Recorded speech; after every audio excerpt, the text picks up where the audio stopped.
As a result, Australia is also at war. It is feared that the Prime Minister has drowned. He has misled the Parliament. Welcome to the Political History of Australia podcast. Any boss who sacks anyone for not turning up the day is a bum. I will not be lectured by this man. Why won't you call an early election? Mate, because I want to do you slowly. I want to do you slowly. With your host, John Ruddick. Welcome to the Political History of Australia, Episode 6, The Decision. Last week we saw Sir Jospeh Banks lead the campaign to establish a British colony in New South Wales. He'd made 3 concerted efforts to convince the powers that be. 3 times he failed. A consensus had emerged that Britain needed to deal with the overflowing prisoner crisis by resuming the practice of offshore exile. New South Wales had been mentioned from time to time as a potential location, but by mid-1786 was not on the shortlist. On 19 August of that year, the British Cabinet met for a marathon session. Cabinet records were not yet a thing, so we don't know the details, but we do know the elders of the Empire made a huge decision. Britain would colonise New South Wales. We'll get to the events that led to that decision, but before we do, let's step back and ask a fundamental question. Why? Why did Britain plant 1,500 souls on the far side of the world in 1788? Well, it's one of the most contested chapters in Australian history, up there with the Rum Rebellion, Eureka Stockade, Federation, and the dismissal of Gough Whitlam. In popular culture, Britain sent the First Fleet because she had been transporting convicts to North America. But once those colonies declared independence, Britain's prisons overflowed, and so needing a new convict dumping ground, they decided to build a prison colony in New South Wales. This was certainly the official story the British Parliament and public were told at the time. It is an enduring simplification. John Dunmore Lang was a prominent citizen of New South Wales in the mid-19th century. In 1834, Lang wrote an early history of the colony and faithfully restated the official narrative. According to Lang, the purpose of the colony was threefold. 1, to rid the mother country of the intolerable nuisance arising from the daily increasing accumulation of criminals in her jails and house of correction. 2, to afford a suitable place for the safe custody and the punishment of these criminals, as well as for their ultimate and progressive reformation. And 3, to form a British colony out of those materials which the reformation of these criminals might gradually supply to the government, in addition to the families of free emigrants who might from time to time be induced to settle in the newly discovered territory. So, first and foremost, according to Lang, New South Wales was a jail. And if anything more came of it, that was merely a bonus. Convicts continued to be the sole explanation for the birth of modern Australia until the 1950s, when more nuanced questions were raised.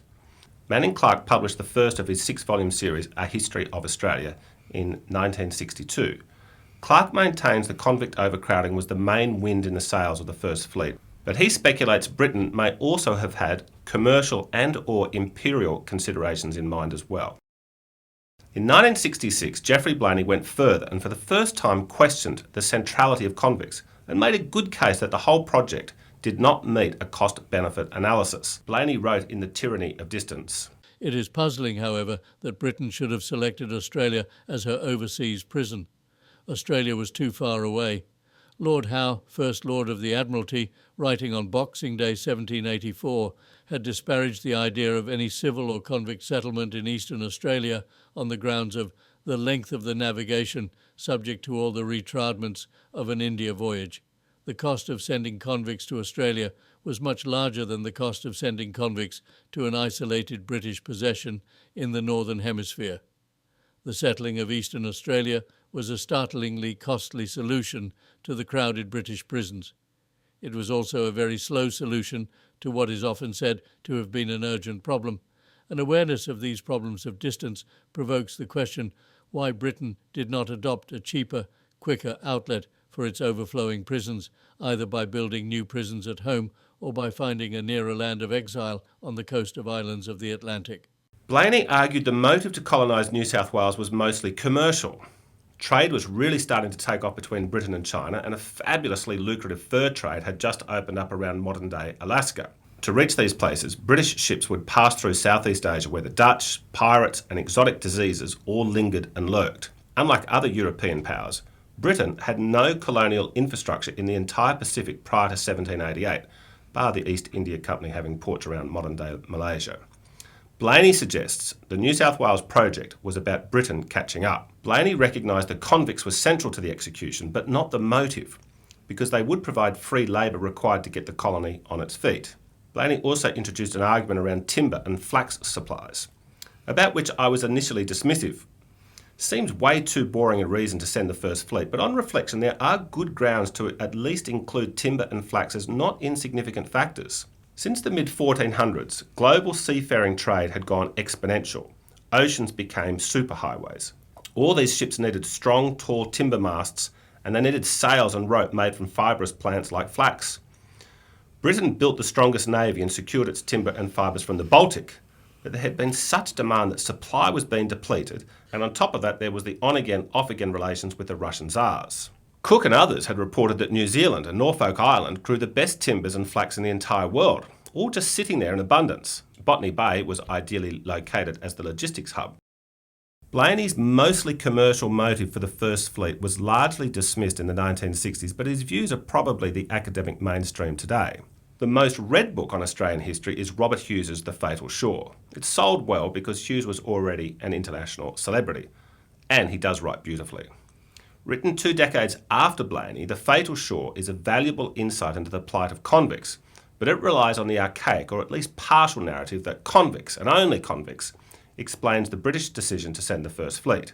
The British government had wrestled with surplus convicts and what to do with them, and when it ran out of alternatives, the First Fleet sailed. Hughes assumes New South Wales had one purpose: a jail.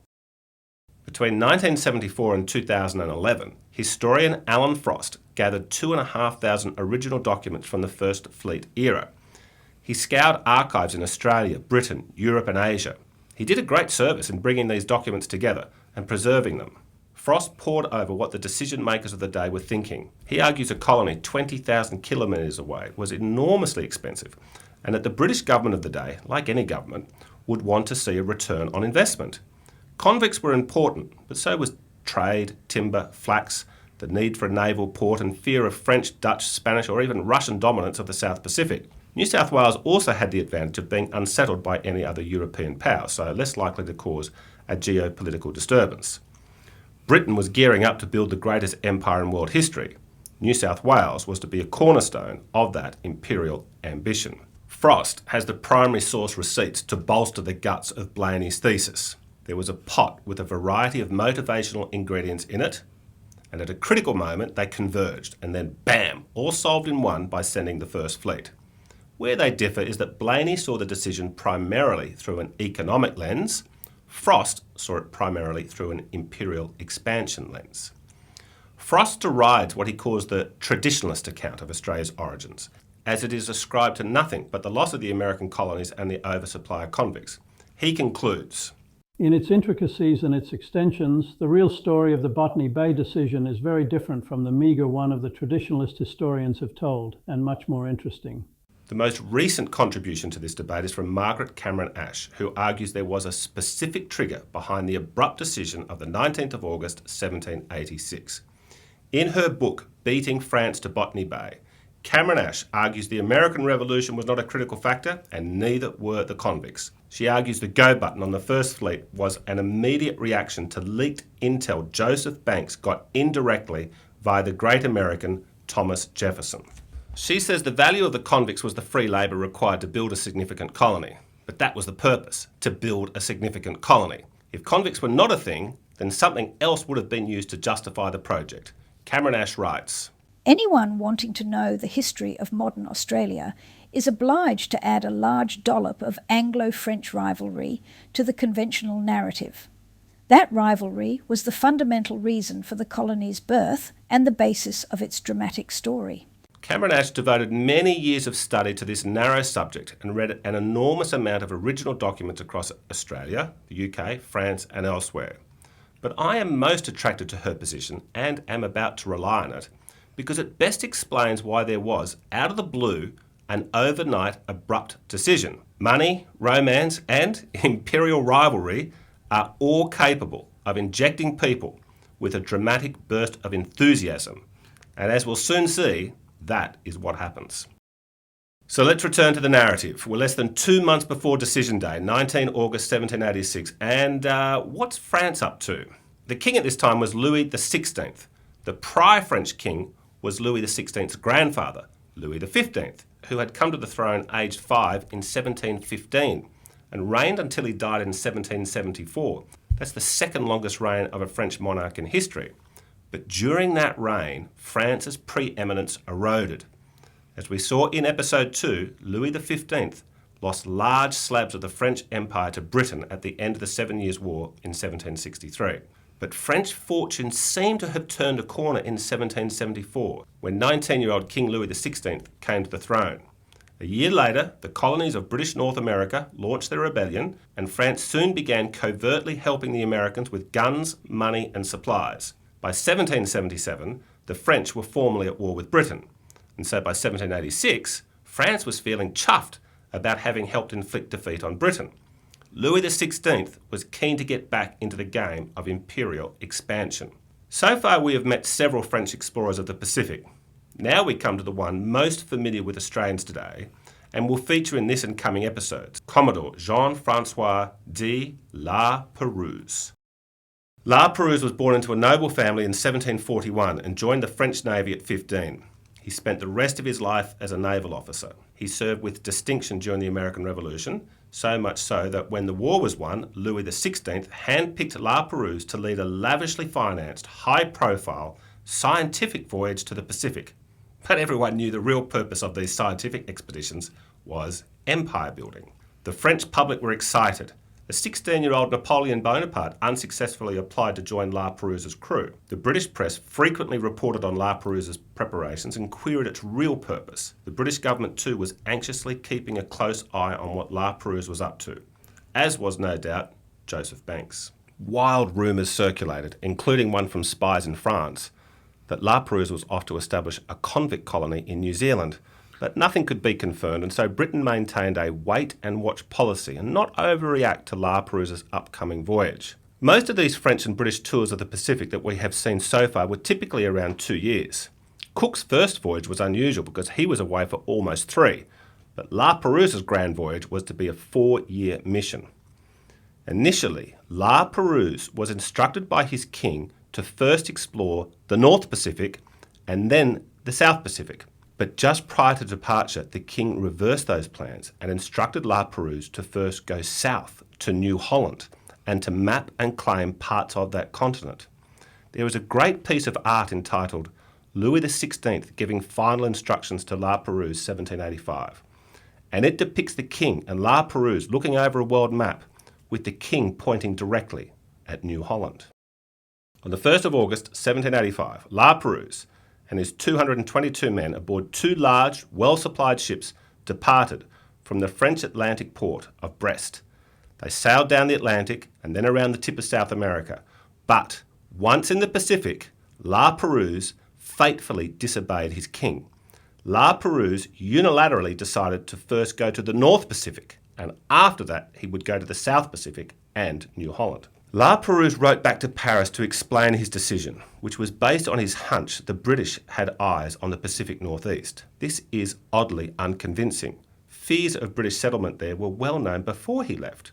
Margaret Cameron Ash argues Louis XVI was lusting for imperial glory, but La Pérouse's primary driver was the personal fame of having outdone Captain Cook at something. As mentioned, Cook had mapped most of the Pacific, but there was one corner that he hadn't gotten to, the region from Alaska to Russia's far northeast coast. Had La Pérouse simply followed instructions, he would have arrived in Botany Bay a year before the First Fleet. Sir Jospeh Banks had tried various arguments to entice the British government to colonise New South Wales. Flax, timber, Chinese trade, convicts, American loyalists, none worked. Too far away, too costly. Britain's finances were strained after losing the war in America, and so new colonies were not a high priority. Some were now against the bother of establishing colonies, as they too might grow up to be ungrateful rebels. Mere knowledge of La Perouse's voyage was insufficient to kickstart the British into action. But Margaret Cameron Ash makes a compelling case that a kick was about to kick in. American statesmen were warmly welcomed in Paris in the mid-1780s. Fighting together and winning a long war does tend to forge not only bilateral goodwill, but also personal warmth between the Allied statesmen. This, however, did not mean there was an absence of American suspicion regarding French ambition, particularly now since France had its imperial hopes high. The American ambassador to France at this time was none other than the author of the Declaration of Independence and future Mount Rushmoree, Thomas Jefferson. Ambassador Jefferson got the job because he was likely the most francophile of the American founding fathers. But first and foremost, Jefferson was an American supremacist and an American expansionist.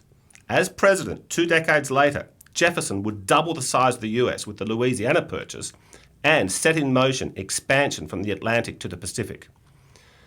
In the mid-1780s, however, Spain officially controlled much of what's between the Mississippi and the Pacific, roughly a third of today's continental United States, plus a big chunk of Western Canada. This is where the endless Spanish names, Los Angeles, San Antonio, Las Vegas, Sacramento, San Diego, San Francisco, come from. It wasn't too long ago that Spain was the world's preeminent power, but by the 1780s, Spain was weak and growing weaker. All of Spain's colonies in Central and South America were soon to copy the United States, rebel against their colonial oppressor, and declare that they too were republics. So Jefferson was content for now for Spain to maintain its nominal control of the North American West. Better for weak Spain to continue to claim it and do nothing than the French or British to claim it and do something. Jefferson was living in the American embassy in Paris and so was well acquainted with La Perouse's voyage. And Jefferson was no fool. He knew this thing was no ordinary voyage, and he was anxious to know what the real intent was. His worry was that La Perouse's mission was about French colonisation along the west coast of North America, what we know today as California, Oregon, Washington and British Columbia. This was becoming an interesting corner of the globe because of an absolutely booming fur trade. Jefferson liked France, but he absolutely did not want them barging into America's manifest destiny. So Ambassador Jefferson engaged a spy. John Paul Jones was born in Scotland in 1747, but is remembered today as the father of the US Navy. Aged 13, Jones became a merchant sailor but got into some local strife and fled to Virginia on the eve of the Revolution. He quickly fell in love with America and enlisted to fight with the rebels. Naval skills were in short supply, so Jones was assigned to what there was of an American Navy. Jones's naval success during the war endeared him to the political leadership. After the war, Jones was in Paris, while Jefferson was the ambassador. Jones's role in Paris was to negotiate some commercial complications between France and the United States over payment for ships. When La Perouse was just about to depart and lots of things were being loaded into the ship, Jefferson sent Jones to mosey on down to the docks to see if his sharp naval eye could work out exactly what La Perouse was really up to. Jones reported his findings to Jefferson, and then Jefferson wrote a top-secret report to John Jay, the American Foreign Secretary. You have doubtless seen in the papers that this court was sending 2 vessels into the South Sea under the conduct of a Captain La Perouse. They give out that the object is merely for the improvement of our knowledge of the geography of that part of the globe, and certain it is that they carry men of eminence in different branches of science. Their loading, however, as detailed in conversations and some other circumstances, appeared to me to indicate some other design, perhaps that of colonizing on the western coast of America. We are interested to know whether they are perfectly weaned from the desire of possessing continental colonies in America. 2 months later, on the 5th of October 1785, Jefferson wrote again to John Jay. I mentioned to you in my letter of August 14th that I had desired Captain J.P. Jones to inquire into the circumstances of La Perouse's expedition. The circumstances are obvious, which indicate an intention to settle factories and not colonies, at least for the present. However, nothing shows for what place they are destined. The conjectures are divided between New Holland and the northwest coast of America.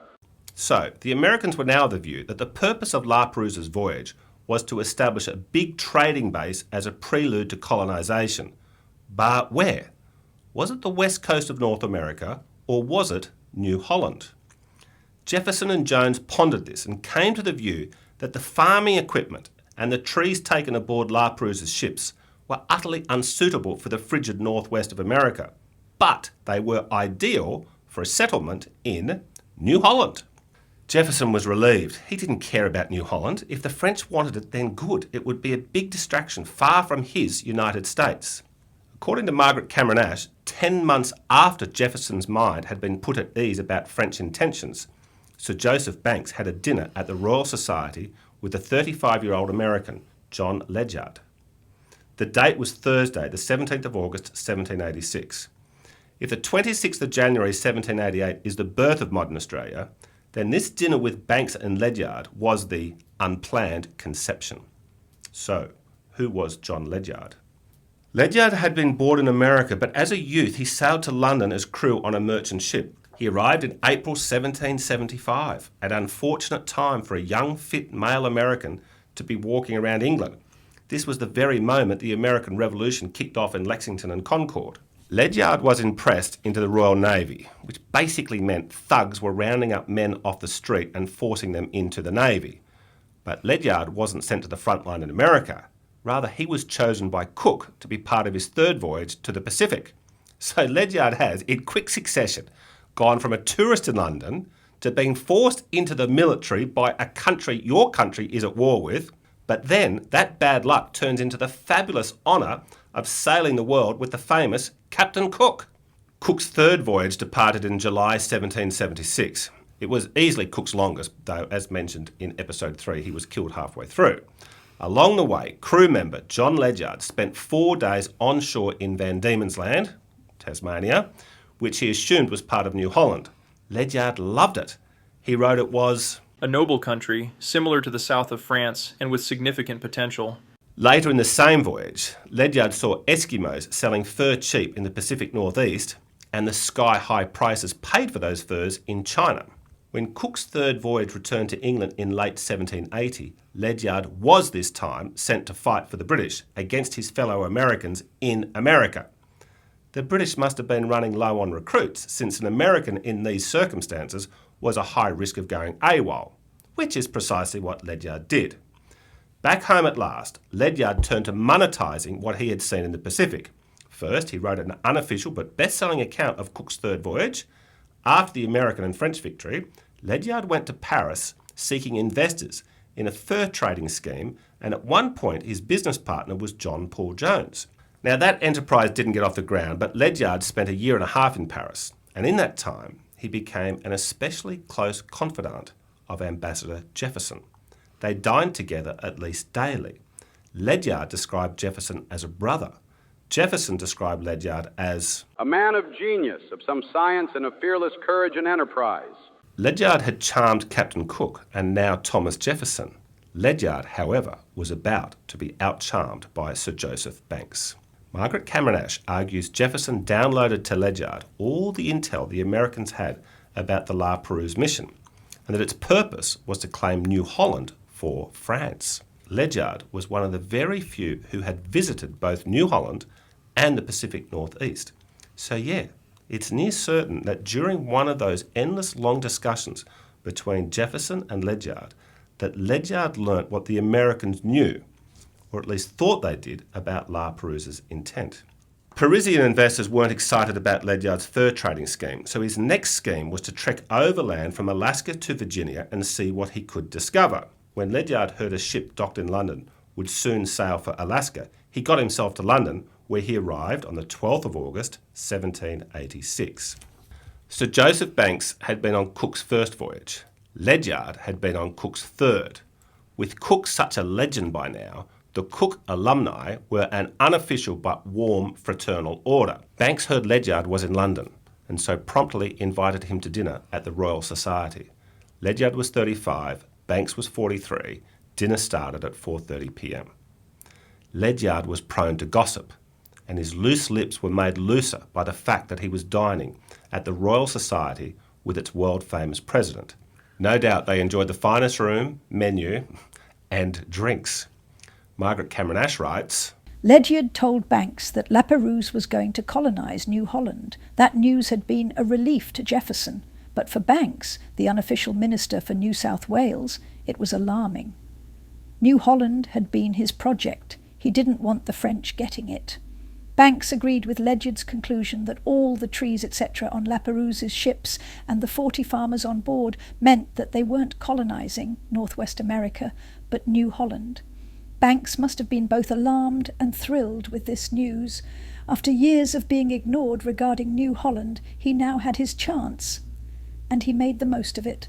With dinner concluded, Ledyard departed. That evening, or first thing in the morning, Banks marched over to the office of his friend, Prime Minister William Pitt, and dropped the bomb. Mr. Prime Minister, I need your urgent attention.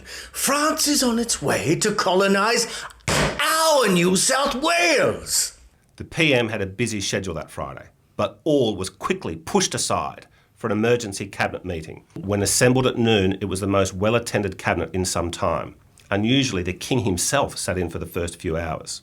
The cabinet met all through the night and well into Saturday morning. When cabinet concluded, the Rubicon was crossed. Great Britain was going to act urgently and throw everything into an effort to beat France to Botany Bay. It was Saturday, the 19th of August, 1786. Immediately after cabinet adjourned, a courier sent the paperwork to the palace, where the King signed off, making it all official. So, it took him 15 years, but Sir Jospeh Banks had won. Banks now fades from our narrative, though he makes a few cameos because for the remaining 32 years of his life, Banks would play the role of informal advisor to all the governors of New South Wales from his armchair in London. Banks married, but his only child was modern Australia. He's the namesake of several plants and places across Australia, but he deserves a higher elevation in our popular culture.